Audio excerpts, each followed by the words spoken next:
కొందరు మేధావులు కొన్ని పండుగలపైనే కామెంట్లు చేస్తున్నారు. మరీ ముఖ్యంగా హిందువుల పండగ టైంలోనే వారికి అన్ని నీతులు గుర్తుకు వస్తుంటాయి. ఇక మరీ ముఖ్యంగా దీపావళి నాడు క్రాకర్స్ కాల్చడం ఎందుకు, కాలుష్యం పెంచడం ఎందుకు అని అంటుంటారు. కానీ ఇతర సందర్భాల్లో సెలబ్రేషన్స్లో మాత్రం వారే క్రాకర్స్ను కాలుస్తుంటారు. ఇక ఇప్పుడు సోనాక్షి సిన్హా సైతం ఇలాంటి ఓ పిచ్చి కామెంట్ని చేసే దొరికిపోయింది.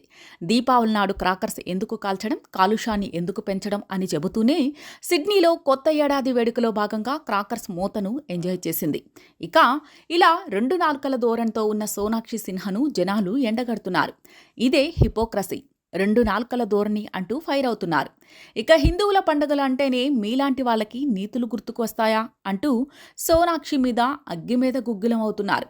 ప్రస్తుతం సోనాక్షి సిన్హా మీద సోషల్ మీడియాలో ఇదే విషయం మీద ట్రోలింగ్ చేస్తున్నారు.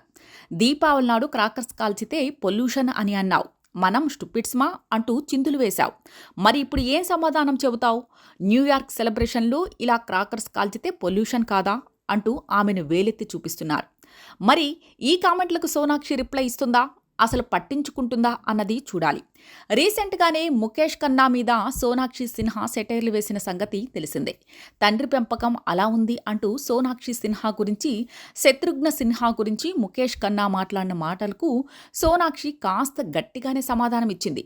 రామాయణంకు సంబంధించిన ఓ ప్రశ్నకు సోనాక్షి సమాధానం చెప్పలేకపోవడంతో ముఖేష్ ఖన్నా వేసిన సెటైర్లు నెట్టింట్లో బాగానే వైరల్ అయ్యాయి.